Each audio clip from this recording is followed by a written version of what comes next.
সকালবেলা রাস্তায় বেরিয়ে দেখছি আমাদের জন্য পার্সেল হাজির আছে। তো বন্ধুরা, এতে কি আছে সেটা তোমাদের সাথে পরে শেয়ার করব। আর এখন দেখতে পাচ্ছ আমি তোমাদের দাদাভাইয়ের সাথে কিন্তু বেরিয়েছি। তোমাদের দাদাভাই কালকেই বাড়ি এসেছে। তো আজকে আমরা যাচ্ছি কিন্তু ডাক্তার দেখাতে। তো সকালবেলা একেবারে সকাল সকাল তো আমার ডেলিভারি ডেটটা কবে দিল তার জন্য জানতে হলে কিন্তু পুরো ব্লগটা কিন্তু দেখতে হবে। আশা করছি তোমাদের খুব ভালো লাগবে। তো হ্যালো সবাইকে, গুড মর্নিং। কেমন আছো সবাই? আশা করছি সবাই অনেক ভালো আছো, সুস্থ আছো। আর আমার সকল প্রিয় বন্ধুদেরকে সাথে নিয়ে কিন্তু আজকের ব্লগটা শুরু করলাম। তো এখন বাজে সকাল 10টার সময় আমাদের আজকে ডাক্তারের নাম লেখানো ছিল। তো আজকে ডাক্তারের নাম না লেখালেও চলতো, যেহেতু আজকে আমি রিপোর্ট দেখাবো, ডেলিভারি ডেটটা নেব, ওই জন্য নাম লিখিয়ে একটু ধীরে সুস্থে যাচ্ছি। সকালবেলা না সেইভাবে ডাক্তারের সাথে গেলে কাছে গেলে খুব ভিড় হয়, আর অনেকক্ষণ পরে আসে ডাক্তার, টাইমে আসে না। বিকেলের টাইমটা কিন্তু ঠিকই থাকে। তো এই দেখো বলতে বলতে কিন্তু প্রায় চলে এসেছি। তবুও যাই, দেখা যাক। কারণ প্রচণ্ড ভিড় থাকে সকালে। সকালটা বেশ খুব একটা যেন ভালো লাগে না আর কি সকালে ডাক্তার দেখাতে। আমার মনে হয় সমস্ত কাজ সেরে এসে বসবো আর ডাক্তার দেখাবো, একটু লেট হবে। তো যাই হোক, তোমাদের দাদাভাইও ব্যস্ত, আগে ডেটটা নিতে হবে, সত্যি কথাই আগে ডেটটা নিতে হবে। ওই জন্য সকালবেলা একদম ফ্রেশ হয়ে একটু রেডি হয়ে কিছু খাওয়া দাওয়া করে দেখো চলে এসেছি। আর এই যে ঢুকে দেখছি ভিড়টা কমই আছে। তো আমি প্রেসক্রিপশন করে বসে গেলাম, কিন্তু ডাক্তার ছিল ওটিতে, 2 ঘন্টা লেটে এসেছে। তো যাই হোক, 2 ঘন্টা ধরে কিন্তু বসেছিলাম এখানে। তো চলো বন্ধুরা, ডাক্তার দেখানো হয়ে গেছে, পরে বাড়ি গিয়ে তোমাদের সাথে আলোচনা করব। আর এই তো দেখো বাড়ি চলে এসেছি। বাড়ি এসে সোজা উপরে আসলাম। আর যেহেতু 2 ঘন্টা লেট করেছে, এদিকে মার কিন্তু সমস্ত কাজ গুছিয়ে আজকে কিন্তু রান্নাবান্নার কাজটা উপরে আছে। যেহেতু আজকে আমাদের একাদশী, ওই যে সকালবেলা বললাম একটু জল আর মানে একটু ফল খেয়ে গেছিলাম বলতেই পারো। তো ওই জন্য মা সকাল সকালেই দেখো রান্না বসিয়ে দিয়েছে, কারণ গোপুকেও সেবা দেওয়া হবে একাদশীতে। আর এদিকে তোমাদের দাদাভাই ফল যা যা লাগে আর কি সমস্তটাই নিয়ে এসেছে। আর আমরা একাদশীতে সেইভাবে কিছু করি না, তোমরা জানো বেশিরভাগ দিনই আমাদের এই সবজি হয় আর কি। সবজিটাই ভালো হয় আর কি, খেলেও শরীরটাও ভালো লাগে, ওই জন্য মা সবজিটাই করে। আর এই দেখো প্রায় সবজিটা হয়ে গেছে। তো মাকে বললাম আজকে যেহেতু গপুকে একটু সেবা দিতে হবে, তাহলে একটু সাবুর পোলাও করি। আসলে কি জানো তো, সাবুর পোলাও আমি কখনো করিনি। একদিন নীলিমার কাছ থেকে শুনে, তখন আমি একাদশী করতাম না, এমনি ঘরে ট্রাই করেছিলাম। তো যাই হোক, একাদশীর মতো না, সেটা বেশ হলুদ টলুদ দিয়ে ঘরে যেমন করে আর কি সেভাবে করেছিলাম। তো ভাবলাম আজকে একাদশী তো একটু সাবুর পোলাও করি। তো দেখো আমি তেলটা গরম হয়ে গেছে, এর ভিতর কিন্তু ঘি দিয়েছি আর 1 চামচ রিফাইন অয়েল দিয়েছি, ঘিটাই বেশি দিয়েছি। আর ছোট্ট ছোট্ট করে কিন্তু আলু কেটে নিয়েছি একদম গোল গোল করে। সেই আলুগুলো ভালো করে ভেজে তুলে নেব। তো আজকে আমার ফার্স্ট গপুর জন্য হচ্ছে সাবুর পোলাও বানানো। তো চলো ট্রাই তো করাই যাক না, একদিন খারাপ হবে পরের দিন নিশ্চয়ই অবশ্যই ভালো হবে। তো সাবুর ভিতরে জলটা না বেশি হয়ে গেছিলো। সাবুতে এমনভাবে মেপে জল দিতে হয়, আর এটা মোটা সাবু দিয়ে করতে হয়, মোটা দানা সাবু দিয়ে।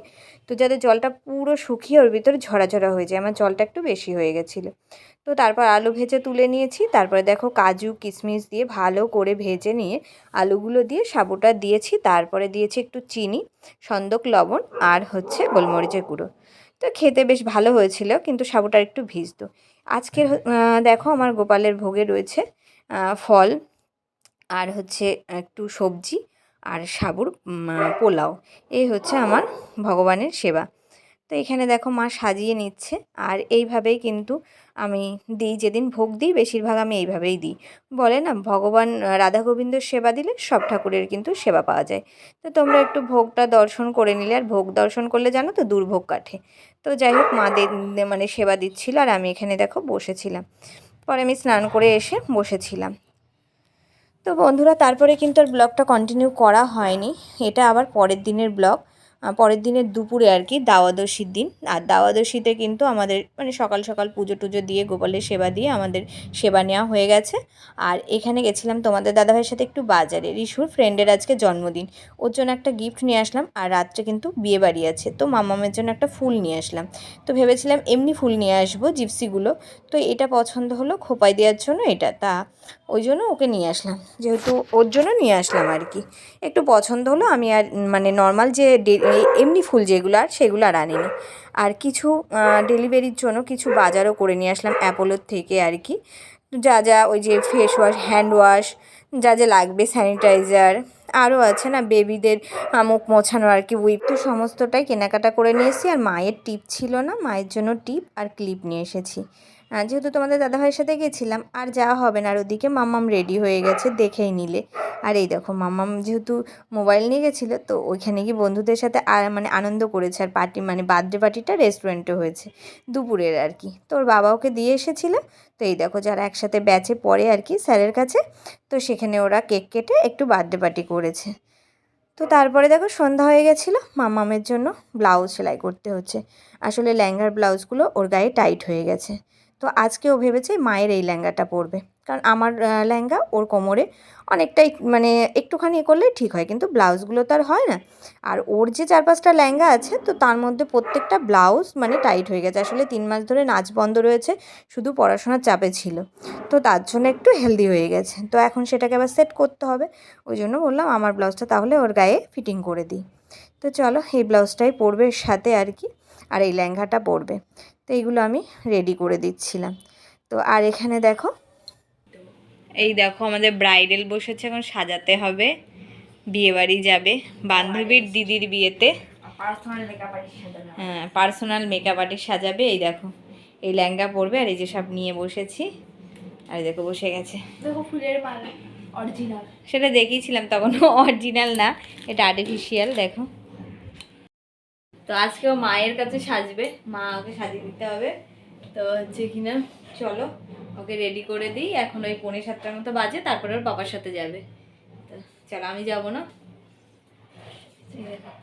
চলো সাজিয়ে নিই। আর এখানে দেখো মেকআপ করাতে বসে গেছি। আর তোমাদের সাথে ভয়েস দেওয়া মানেই রক্সির চিল্লামিল্লি আওয়াজ, মানে যে ঘরেই দিই না কেন ও যেহেতু সামনে থাকে, আওয়াজ পেলে ওরকম ডাকতে থাকে। তো যাই হোক আজকে মামামের ইচ্ছা রয়েছে মার কাছ থেকে সাজবে।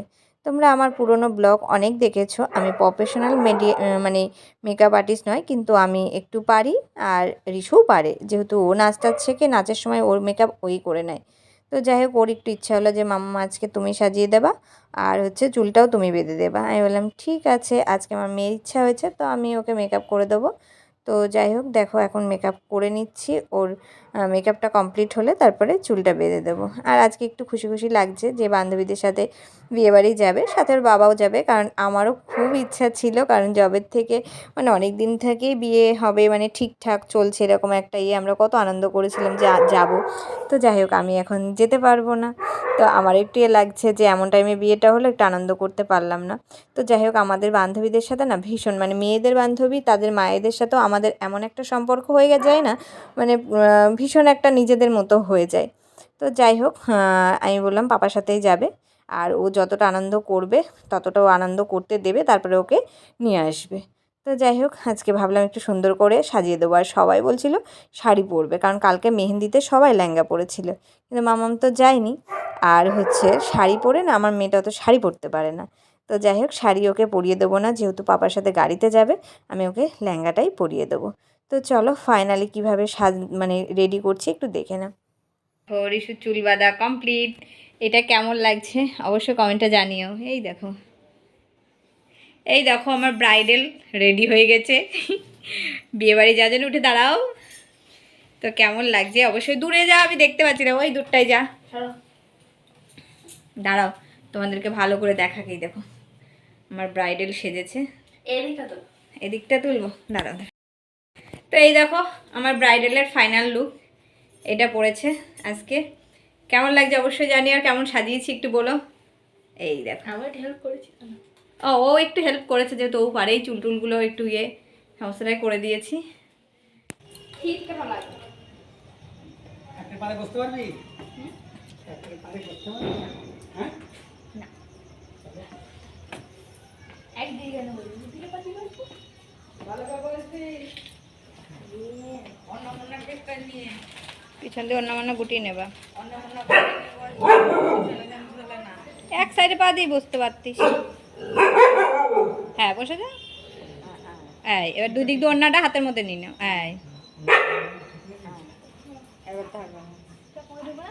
না না ঢুকবে না, তলায় ছোট বড় প্যান্ট পরে নিয়েছে।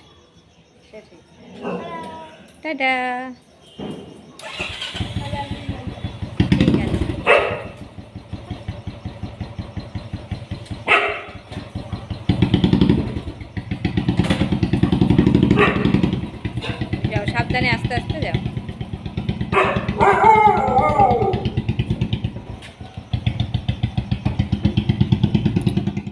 এই তো দেখো মেয়েরা বিয়েবাড়ি ঢুকে গেছে। আর কি জানো তো, মেয়েরা না বরযাত্রীদের সাথে ঢুকেছে। বলছে মামাম আমরা বরযাত্রীর সাথে ঢুকেছি, তো সবাই আমাকে বরযাত্রী বলে এটা ওয়েলকাম করছিল। তো প্রচণ্ড ভিড় ছিল এখানে, আর বান্ধবীরাও এসে গেছিলো। তো যাই হোক, ঢোকার পরে আমি ওকে বলেছিলাম একটু ব্লগ করে নিয়ে আসতে, তো ভিডিও করে নিয়ে আসতে আর কি, আমি দেখব। তো আমি এটা তো আমার মেয়ে বলছিল যে আমি তো ভুলে যাই, পারলে করব। তো যাই হোক করে নিয়ে এসেছিলো। আর এই দেখো বান্ধবীগণেরাও সবাই শাড়ি পরেছে, যেহেতু কালকে ওই যে লেহেঙ্গা পরেছিল ওই জন্য ওরা শাড়ি পরেছে। আর এই হচ্ছে আমাদের বিয়ের কোণে। তো বিয়ের কোণেকেও কিন্তু খুব সুন্দর লাগছে আজকে। আর ওরাও দিদিভাইকে দেখে খুবই খুশি, কারণ ওর দিদিভাই না ওদের কাছেও না ফ্রেন্ডের মতো, এত ভালোবাসে ওদেরকে। তো যাই হোক, এই দেখো মকটেল বসিয়েছে, আর বান্ধবীগণেরা দেখো মকটেল নিয়ে ব্যস্ত। আর মামাম বলছিল যে প্রচণ্ডই আনন্দ করেছে। আর আমি বাড়ির থেকে বলেও দিয়েছি যে যতক্ষণ আনন্দ করতে দেবে, তারপরে কিন্তু বাড়িতে নিয়ে আসবে। আসলে কি বলো তো, মায়েদের সাথে গেলে একটা আলাদা আনন্দ। বাবারা কি করবে মেয়েদের সাথে, তাই না? ওকেও ছেড়ে দিয়ে বাবা এদিক ওদিক ঘুরছে, যারা গেছে পরিচিত তাদের সাথে একটু গল্পগুজব করছে। আর বান্ধবীরা ওই যে আমাদের মানে বান্ধবীর মায়েরাও আছে আর কি, ওরাও হয়তো মিস করছে আমাকে। তো যাই হোক, এই হচ্ছে বিয়ের মেনু কার্ড এখানে রয়েছে। আর সবাই ওরা একসাথে কিন্তু খেতে বসে গেছিলো। যাই হোক আনন্দ করে তারপরে কিন্তু খেতে বসে গেছিলো। তো যাই হোক আমি বাড়ি বসে বসে কিন্তু পুরো ভিডিওটা আর ওকে কেমন লাগছে সমস্তটাই কিন্তু দেখে নিয়েছি। বেশ ভালো লাগছিল। আর এখানে দেখো মানে খাওয়া দাওয়া আন্টিদের বলছে, আন্টিরা তোমরা একটু হাই করো। তো যাই হোক মাও দেখতে পারবে।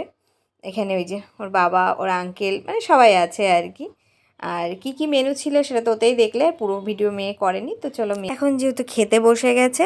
আর মামামের পাতে প্রথমেই মটন বিরিয়ানি দেখতে পাচ্ছ, কারণ মামাম অন্য কিছু নিইনি বললো, কারণ হচ্ছে কিনা বাইরে ওই যে মকটেল, পকোড়া, ফুচকা এইসব খেয়েই কিন্তু ওর হয়ে গেছে। আর যেহেতু দুপুরবেলাও রিচ খাবার খেয়েছিল বা ফ্রেন্ডের বার্থডেতে আর কি, তো ওই জন্য শুধু ও বিরিয়ানি আর এখানে মনে হয় চিকেন কষা বা চিকেন চাপ এরকম কিছু একটা ছিল।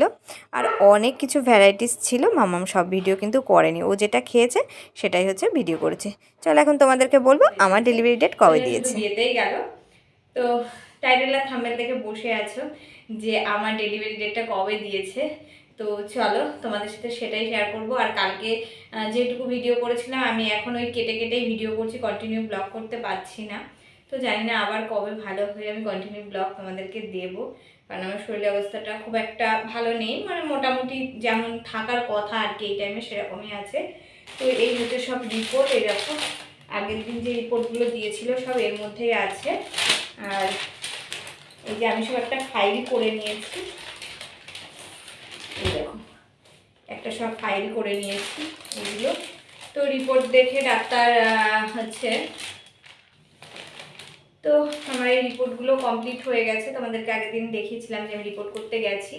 তো মানে ডেলিভারি হওয়ার আগে যে রিপোর্টগুলো দেয় সেই রিপোর্টগুলো হয়ে গেছে। তো মোটামুটি আমার কমপ্লিট হয়ে গেছে আর কি। আর সমস্ত রিপোর্টই আপাতত এখন মানে পুরো সমস্তটাই যা যা রিপোর্ট দিয়েছিল সমস্তটাই ভালো আছে। আর কালকে তোমাদের দাদাভাই আসার পরে সাথে সাথে ডাক্তার দেখাতে গেছিলাম। তো ডাক্তার মানে ডেট দিয়ে দিয়েছে, মানে ডাক্তার রিপোর্ট দেখে বলে দিয়েছে যে সমস্তটা ঠিক আছে, বেবিও ম্যাচুরিটি হয়ে গেছে। তো আমাকে মানে আল্ট্রাসাউন্ডে রয়েছে হচ্ছে 16ই মার্চ, আর যেটা হেলথ থেকে কাট করা হয়েছে সেখানে আছে 10ই মার্চ, কিন্তু ডাক্তাররা 10-12 দিন আগেই করে। তো ওই জন্য আমার ডেটটা দিয়েছে 28 তারিখ, মানে শুক্রবার। আর আজকের ভিডিওটা হচ্ছে মঙ্গলবার। তো কালকে হয়তো ভিডিওটা পোস্ট হবে বুধবারে।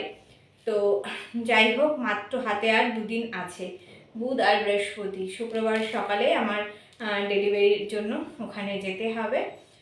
তো যাই হোক ভয় তো অবশ্যই লাগছে, প্রথম বাচ্চাকে ছেড়ে আমি আবার দ্বিতীয় বেবির জন্য মানে যাব, তো সে একটা ভয় লাগছে। আর খুশিও হচ্ছে, ভয়ও লাগছে, কারণ এই জিনিসটা সবার একটা মানে কি বলবো অন্যরকম অনুভূতি। আর বিশেষ করে যেহেতু প্রথম বাচ্চার বেলা একরকম ছিল, তখন কেউ ছিল না হাজব্যান্ড ছাড়া, মানে অতটা ভয় ছিল না। কিন্তু এখন মানে কি বলবো, ওটিতে যার আগেই ভয় মানে লাগবে আর কি। আর মনে এখন থেকে চিন্তা ভাবনা যে রিশুর জন্য। তো যাই হোক আমাকে তো যেতেই হবে। তো সেইভাবে তোমাদের সাথে ভিডিও দিতে পারবো কি পারবো না, তো ফাইনাল বলে দিলাম আমার হচ্ছে কিনা ডেলিভারি ডেটটা 28 তারিখে দেওয়া হয়েছে, শুক্রবার, মাত্র আর 2 দিন আছে। তো চলো, আমার হয়তো সেইভাবে ব্লগ করার কেউ নেই, করেও হয়তো কেউ দেবে না, রিশু হয়তো এমনিও ওইভাবে পারে না, করে দেবে কি জানি না। যদিও দেয় হয়তো আমি মানে বাড়ি এসে তারপরে তোমাদেরকে কেটে কেটে হয়তো ভাগ করে হয়তো দেখাতে পারবো, যদি কেউ করে দেয়। না হলে আবার যখন আমি বাড়িতে সুস্থ হয়ে আসবো তখন তোমাদের সাথে আবার দেখা হবে, আশা করছি দেখা করব, হবে তোমাদের সাথে দেখা। সবাই প্রে করো আমি যেন মানে বেবিকে নিয়ে সুস্থ হয়ে বাড়ি আসতে পারি। আর এই যে রিপোর্ট, এটাই তোমাদের জানানোর ছিল। তো চলো, কালকে হয়তো ভিডিওটা পোস্ট হবে, আর মাত্র 2 দিন হাতে আছে, তারপরে আমার ডেলিভারি হবে আর কি, আমি আমার বেবিকে দেখতে পারবো। তো বন্ধুরা, ঋষি তো বিয়ে বাড়ি গেছে, তো দেখা যাক। চলো, আজকের ভিডিওটা এখানেই শেষ করছি। সবাই ভালো থেকো, সুস্থ থেকো, আর সবাই আবারও বলছি সবাই একটু প্রে করো আমি যেন সুস্থ হয়ে আমার বেবিকে নিয়ে ঋষু আর তোমাদের দাদাভাইয়ের কাছে আবার ঠিক মতো সুস্থ হয়ে বাড়ি ফিরতে পারি। তো যাই হোক, আজকের মতো টাটা। ভিডিওটা ভালো লাগলে সবাই লাইক কমেন্ট করে পাশে থেকো, আর এইভাবে আমাকে সাপোর্ট করো। অনেকে অনেক ভালোবাসা দাও, অনেক সাপোর্ট করো, এতে আমি অনেক খুশি। যাই হোক, ইউটিউবে এসে অনেক বন্ধু পেয়েছি। হ্যাঁ, ভাইরাল না হলেও আমি অনেক বন্ধু না পেলেও যে কটা বন্ধু পেয়েছে যারা আমাকে ভালোবাসে, তো তাদের জন্য অনেক ধন্যবাদ। আর ধন্যবাদ দিয়ে ছোটো করবো না, তারা ছোট বোনের মতো আমাকে ভালোবাসে। তো যাই হোক, এইভাবে পাশে থেকো। আর যারা আশায় আছে আমার কি বেবি হলো, কেমন আছে, অবশ্যই আমি সুযোগ পেলেই কিন্তু তোমাদের সাথে শেয়ার করব। তো চলো, এখনকার মতো টাটা, গুড নাইট। সবাই ভালো থেকো, সুস্থ থেকো। আশা করছি তোমাদের সাথে সবার সাথে দেখা হবে।